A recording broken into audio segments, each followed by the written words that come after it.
امام کے اوپر رحمت نازل ہوتی ہے، وہ پہلے امام کے اوپر، پھر امام کے پیچھے، پھر دائیں، پھر بائیں، اس طرح پہلی صف، دوسری صف، تیسری صف، یہ رحمتیں بڑھتی جاتی ہیں، رحمتیں مصلیوں کے اوپر گرتی جاتی ہیں۔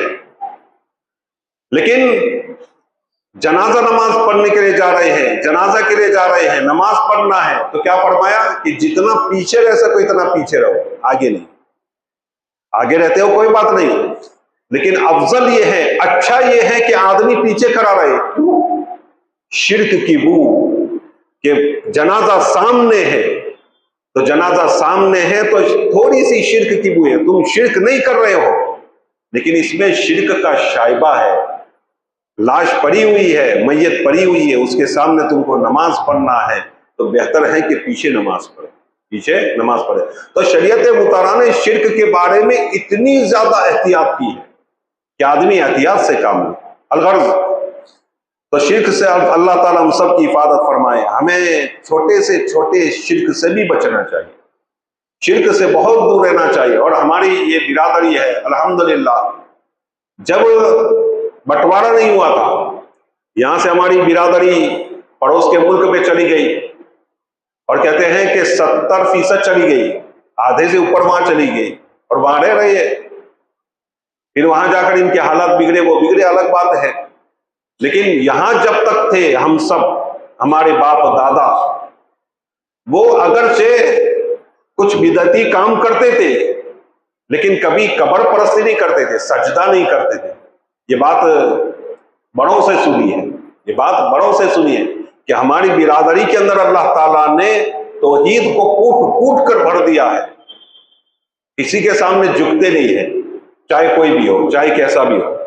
الغرض تو الحمدللہ ہمارے اندر توحید ہے، اور پہلے سے ہمارے باپ دادوں نے یہ توحید کی بنیاد ڈالی ہے، اور کبھی ہمارے اندر شرک نہیں آئی، پوجا جیسی کوئی بات نہیں آئی۔ ہاں، بدعت کی کچھ کام ہو جاتے تھے اور کر لیتے تھے، بات ہو رہے ہیں، لیکن سجدہ کرنا، قبر کو پوجنا، قبروں کے سامنے سجدہ کرنا، یا کوئی شرک جیسی، کوئی بدعت جیسی ایسی کام کرنا، یہ ہماری برادری کے اندر آج تک نہیں ہے، ابھی تک نہیں ہے۔ اور اللہ تعالیٰ قیامت تک ہم کو اور ہماری نسلوں کی نسلوں کو اللہ تعالیٰ شرک سے محفوظ فرمائے اور توحید کے پرستار بنائے۔ الغرض ابراہیم علیہ السلام کے لیے اکٹھی کی جا رہی ہے لکڑیاں، اور جوک در جوک لکڑیاں لا رہی ہے۔ بعض کتابوں میں یہ بھی لکھا ہے کہ ایک بہت بڑی باؤنڈری تھی، دیوار ہے، دیوار لگی ہوئی تھی، اس دیوار میں اوپر چڑھ کر لوگ ڈالتے تھے، اوپر چڑھ کر اوپر چھت نہیں تھی، اور دیواریں چاروں طرف بنی ہوئی تھی، اور سیڑھیوں پر چڑھتے تھے اور اس میں ڈالتے رہے، 1 مہینے تک ڈالتے رہے۔ بعض لوگوں نے اس سے بھی زیادہ لکھا ہے، بہت زیادہ بھی لکھا ہے، لیکن اکثر کتابوں میں یوں ہے کہ 1 مہینے تک سے 40 دن تک یہ لکڑیاں ہی جمع کرتے رہے، لکڑیاں ہی جمع کرتے۔ جب لکڑیاں جمع ہو گئی تو بادشاہ نے حکم دیا کہ اس کو اب جلا دیا جائے، اس کو جلایا جائے۔ جلانا شروع کیا، 7 دن تک جلاتے رہے، یہاں تک کہ اس کے شرارے اونچائی تک جانے لگے، شعلے اونچائی تک جانے لگے۔ کتابوں میں یوں ہے کہ اوپر سے کوئی پرندہ گزرتا تھا اور جل بھن کر نیچے گر جاتا تھا، اور کوئی کئی میٹر تک اس کے پاس نہیں جا سکتے تھے۔ آگ اتنی گرم تھی، اتنی خطرناک تھی، کوئی پاس جانے کے لیے تیار نہیں۔ ابراہیم علیہ السلام کو لایا گیا کہ اب ان کو یہاں ڈال دیا جائے، لیکن پاس کون جائے، کیسے جائے؟ ابراہیم علیہ السلام سے کہا کہ آپ چلے جائیں۔ کہا کہ میں کیوں جاؤں بھائی، آپ نے وارنٹ جاری کیا ہے اور آپ کو اندر ڈالنا ہے، میرا کوئی شوق تھوڑی ہے، میں تھوڑی اندر جاؤں گا، خودکشی تھوڑی میں کروں گا۔ اس ایک بات معلوم ہو، یہ خودکشی ایک بہت خطرناک چیز ہے۔ ہمارے بزرگان دین نے اور شریعت مطہرہ نے خودکشی کرنے سے ہمیں منع فرمایا ہے، اور کتابوں میں حدیث پاک میں یہ ملتا ہے، جو آدمی خودکشی کرتا ہے اس کو قیامت تک ایسا ہی عذاب دیا جائے گا۔ مان لو کسی نے گلے میں پنڈا ڈال دیا تو قیامت تک اس کو یہی سزا دی جائے گی کہ اس کو پھندے سے فرشتے لٹکائیں گے، اور وہ پھندے سے جھولے گا اور تڑپے گا، اس کی رگ رگ سے اور اس کی نس نس سے روح نکلے گی، پھر وہ ٹھنڈا ہو جائے گا تو پھر اس کو اتارا جائے گا، اور پھندے کے ساتھ اس کو پھر لٹکایا جائے گا اور قیامت تک اس کو یہ سزا دی جائے گی۔ کوئی آدمی دوا کھا کر مر گیا، اور دوا کھانے سے کیا ہوتا ہے؟ آدمی جب دوا کھا لیتا ہے تو کیا ہوتا ہے؟ اس کا اندر کا جتنا بھی چیز، جتنی بھی بڑے بڑے اسپیئر پارٹ ہے اور بڑے بڑے جو جگر ہے، پھیپھڑا ہے اور بڑی بڑی چیزیں ہیں، ہارٹ ہے وغیرہ وغیرہ، یہ سب جل جاتا ہے۔ ایسڈ پی لو، کوئی ایسڈ پی لیتا ہے، کوئی چوہے کی دوا پی لیتا ہے، یا کوئی اینٹی بائیوٹک گولیاں کھا لیتا ہے وغیرہ وغیرہ، یا کوئی نیند کی گولیاں کھا لیتا ہے، تو اس سے آدمی کو کیا ہوتا ہے؟ آدمی کے اندر کی پوری دنیا جل جاتی ہے، پھر وہ چند دنوں کے سوا زندہ نہیں رہتا، اور جتنے بھی روز وہ زندہ رہتا ہے بہت ہی تڑپتا ہے، یعنی دنیا ہی سے اس کو سزا اور عذاب شروع ہو جاتا ہے۔ اتنی اس کو جلن ہوتی ہے، اتنی جلن ہوتی ہے کہ وہ کہتا ہے کاش کہ میں یہ نہ کرتا، کاش میں خودکشی نہ کرتا، کاش میں یہ دوا نہ پیتا وغیرہ وغیرہ۔ ہمارے استاد حضرت مفتی ابراہیم صاحب آچودی رحمت اللہ علیہ، ہمارے استاد محترم ہے، وہ فرمایا کرتے تھے کہ میری ماں رات کو جب فجر کا وقت ہوتا تھا تو بہت ساری عورتیں جاتی تھی پانی بھرنے کے لیے، اس زمانے میں کنویں پر بھرا جاتا تھا پانی، تو میری والدہ کیونکہ تہجد کی پابند تھی اس لیے جلدی جاتی تھی، تو وہ فرماتی تھی کہ میں نے کئی مرتبہ دیکھا ہے کہ ایک عورت کنویں سے نکلتی ہے اور دوری تک جاتی ہے، پھر دوڑ کر پھر اس کنویں میں گر جاتی ہے اور مر جاتی ہے، پھر نکلتی ہے اور پھر وہ اندر جاتی ہے اور گر کر مر جاتی ہے، قریب جا کر دیکھتے وہ دکھائی نہیں دیتی۔ تو وہ فرماتے تھے، حضرت فرماتے تھے کہ ہماری تحقیق یہ تھی کہ ایک عورت نے بہت پہلے زمانے میں وہاں خودکشی کی تھی، بہت پہلے زمانے میں خودکشی کی تھی، یہ اس کی روح تھی، فرشتے اس کو یہ عذاب دے رہے تھے کہ روزانہ اس کو نکالتے اور ڈالتے ہیں، نکالتے ہیں ڈالتے ہیں، نکالتے ہیں ڈالتے ہیں، اور اس قیامت تک اس کو یہ عذاب ہوتا رہے گا، قیامت تک عذاب ہوتا رہے گا۔ یہ تو خودکشی بڑی خطرناک چیز ہے، اور یہ بات بہت ساری چیزیں ہیں جس میں کورکس کی سیسی پینا، اسی طرح تمباکو کھانا، دیکھا ہماری سماج میں دیکھیں کتنے ہی کینسر کے مریض ہیں، مہینے میں ایک دو ظاہر ہوتا ہے، اور آج کے زمانے میں آج کا تمباکو بڑی خطرناک چیز ہے، اس میں ایمانداری نہیں ہوتی، یہ بے ایمانی میں پہلے ایمانداری استعمال کرتے تھے، یہ بے ایمانی کی چیز ہے، یہ گٹکا بنانا یا یہ مسالے بنانا یہ بیمل ہے اور دوسری چیزیں ہیں، یہ بے ایمانی کی چیز ہے، لیکن اس بے ایمانی میں بھی پہلے ایمانداری سے وہ بناتے تھے، اب وہ بے ایمانی میں اور زیادہ بے ایمان ہو گئے کہ شاید ان کو ٹاسک دیا گیا ہو کہ ایسی ایسی چیزیں ملاؤ کہ جلد سے جلد یہ لوگ مرے، ایسی ایسی چیزیں ملاؤ کہ ان کے بچے پیدا نہ ہو، ایسی ایسی چیزیں ملاؤ کہ جو اولاد پیدا ہونے کے جراثیم ہوتے ہیں وہ جراثیم ان کے مر جائیں، اور دنیا سے اور بلکہ ہندوستان کی دھرتی سے ہزاروں لوگ قتل ہو جائیں، مر جائیں، اور یہ جو سنکھیا بڑھ گئی ہے، یہ تعداد بڑھ گئی ہے، تعداد کم سے کم ہونی چاہیے، تو یہ ان کی کوشش رہی ہے، اور یہ نیو ورلڈ آرڈر جو ہے، نیو ورلڈ آرڈر میں یہی باتیں لکھی ہوئی ہے کہ اتنے سالوں میں یہ کر کے یا جنگ کر کے یا کچھ بھی کر کے اتنے لوگوں کو مار ڈالو، اتنے لوگوں کو مار ڈالو۔ یہ کورونا وائرس کیا تھا؟ یہ لوگوں کو مارنا تھا، یہ ڈرے ہوئے ہیں، گھبرائے ہوئے ہیں کہ سنکھیا اتنی بڑھ گئی، تعداد اتنی بڑھ گئی تو کھانا کہاں سے لائیں گے، غلہ کہاں سے لائیں گے وغیرہ وغیرہ۔ 1956 میں ایک اخبار میں لکھا تھا، اخبار میں شائع ہوا تھا کہ 2000 کا سال آتے آتے دنیا سے راشن ختم ہو جائے گا، غلہ ختم ہو جائے گا، لوگ بھوکے مریں گے، کچھ غلہ نہیں رہے گا۔ 1956 میں چھاپا تھا یہ، 2002 آیا تو لوگوں کا غلہ ڈبل ہو گیا، 2002 آتے آتے غلہ ڈبل ہو گیا، اور اب تو کتنے ٹنوں بن غلہ نکل رہا ہے، ٹنوں بن غلہ نکل رہا ہے۔ یہ تو اللہ کا کارخانہ ہے، اللہ کو یہ کارخانہ پوری دنیا کا کارخانہ چلانا ہے، وہی پیدا کرے گا وہی کھلائے گا، وہی پیدا کرے گا وہی کھلائے گا، اور اس کے بعد کئی ایسے ہتھیار اور کئی ایسے سادھن اور کئی ایسی مشینری نکل گئی کہ تھوڑے دنوں کے اندر جو ہفتوں کے بعد غلہ نکلتا تھا وہ 2-3 دن کے بعد 2 دن میں نکل آتا ہے، اور ایسی ٹیکنالوجی اللہ تعالیٰ نے ان کو دے دی کہ تھوڑی سی جو جگہ ہوتی تھی اس میں 1 کنٹل یا 1 بوری 2 بوری 3 بوری اناج نکلتا تھا. اب ایسی ٹیکنالوجی ان کو دے دی ہے کہ اللہ تعالیٰ کی طرف سے اس میں کئی بوریاں نکلتی ہیں.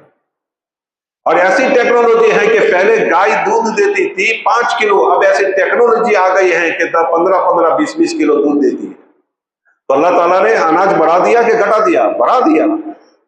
اور ان کے جتنے بھی یہ ریسرچ کرنے والے تھے ان کی ساری باتیں غلط ثابت ہوئی. تو الغرض یہ تو اللہ کا کارخانہ ہے، اللہ ہی چلائے گا. اب دیکھیں، میں عرض کر رہا تھا کہ خودکشی ایک بہت بری چیز ہے، اور یہ تمباکو کھانا وغیرہ یہ بھی خودکشی ہے. تمباکو جو لوگ کھاتے ہیں یہ بھی خودکشی ہے. ایک آدمی دوا پی لیتا ہے، ایسڈ پی لیتا ہے، یا کوئی اور چیز پی لیتا ہے، یا گلے میں پھنڈا ڈال کر خودکشی کر لیتا ہے، تو وہ ایک دم سے 2-4 منٹ کا کھیل ہوتا ہے، 5 منٹ 10 منٹ کا کھیل ہوتا ہے اور آدمی مر جاتا ہے. لیکن تمباکو کھانے والا اپنے آپ کو آہستہ آہستہ مارتا ہے، آہستہ تھوڑا مارتا ہے. یہ ایک دم سے مار دیتا ہے، یہ تھوڑا مارتا ہے. مارتا تو دونوں اپنے آپ کو ہے، یہ بھی مارتا ہے جھولے پر لٹکنے والا، اور یہ تمباکو کھانے والا بھی مارتا ہے. دونوں مار رہا ہے. یہ بھی خودکشی کر رہا ہے، یہ بھی خودکشی کر رہا ہے. یہ ایک دم سے خودکشی کر رہا ہے، یہ آہستہ خودکشی کر رہا ہے. تو جو تمباکو میں مرنے والا ہے، اللہ حفاظت کرے، اللہ حفاظت کرے. میرا یہ بول غلط ہو، جو تمباکو کھا کر مرنے والا ہے وہ خودکشی کرنے والا ہے. جو کورکس پی کر اس کا اندر کا سارا ختم ہو جاتا ہے، اس کا لیور وغیرہ، تو یہ بھی خودکشی کر کے مر رہا ہے. دارو پی کر، شراب پی کر جو مر رہا ہے اور اس کا اندر کا لیور ختم ہو رہا ہے، وہ خودکشی کر کے مر رہا ہے. اللہ کرے یہ میرا بول غلط ہو، لیکن مجھے تو یہی سمجھ میں آتا ہے کہ یہ لوگ خودکشی کر رہے ہیں اور اس کو خودکشی کا گناہ ہوگا. الغرض ابراہیم علیہ السلام کے لیے آگ جلائی گئی. یہ آگ 7 دن تک برابر جلی، اور اتنی خطرناک جلی کہ اوپر سے اگر کوئی پرندہ گزر رہا ہے تو وہ جل بھن کر نیچے گر جاتا ہے.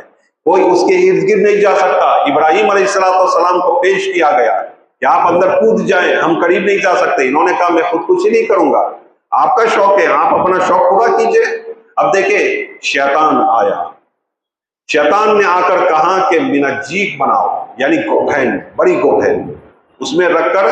گوپھین جو بنائی جاتی ہے آج کے زمانے میں، گوپھین شاید آپ نے دیکھی نہیں ہوگی، لیکن پہلے زمانے کے لوگ جو ہے وہ بیچارے گوپھین کو جانتے ہیں. جو یہ چڑیوں وغیرہ کو بھگانے کے لیے وہ گوپھین سے پتھر ڈالتے تھے اور چڑیوں کو بھگاتے تھے وغیرہ وغیرہ. اور جس کو چلاتے آتے ہیں وہ اتنی خطرناک چلانے والے ہوتے تھے کہ آدمی سامنے والے کو مارے تو مر جاوے. گولی سے بھی زیادہ تیز اور خطرناک ہوتے. الغرض چلانے والے الگ قسم کے لوگ ہوتے تھے. اب یہ ساری چیزیں ہمارے معاشرے سے ختم ہو رہی ہے. یہ لاٹھی چلانا اور دوسری چیزیں، کراٹے سیکھنا، یہ سارے ہمارے اللہ کے نبی صلی اللہ علیہ وسلم نے یہ ساری چیزیں ہمیں بتائی ہے. ہمیں کہاں ہے گھوڑ سواری سیکھنا اور اسی طرح دوڑ لگانا. یہ ہماری صحت کے معاملے ہیں، ہماری صحت کے راز ہے. اللہ کے نبی صلی اللہ، میں انشاءاللہ آگے چل کر یہ ساری چیزیں آپ کو بتائیں گے کہ اللہ کے نبی صلی اللہ علیہ وسلم نے کون سے کھیل ہمیں سیکھنے کو کہا گیا ہے اور کون سے کھیل سیکھنا ہمارے لیے بہت ضروری ہے. الغرض شیطان نے آیا اور ایک آدمی تھا ہیزن، جو اعرابی تھا، اس نے کہا میں گوپھین بناؤں گا. اس نے گوپھین بنائی، اور تفسیروں میں یہ بھی لکھا ہے کہ اللہ تعالیٰ نے جب اس نے یہ گوپھین بنائی تو اس کو زمین میں اللہ تعالیٰ نے ڈھسا دیا. الغرض گوپھین بن گئی. ابراہیم علیہ السلام کو زبردستی اس میں بٹھا دیا گیا. اب ڈالنے کے لیے وہ تیار ہے. انشاءاللہ کس طرح ڈالا گیا اور کیسا کیا معاملہ ہوا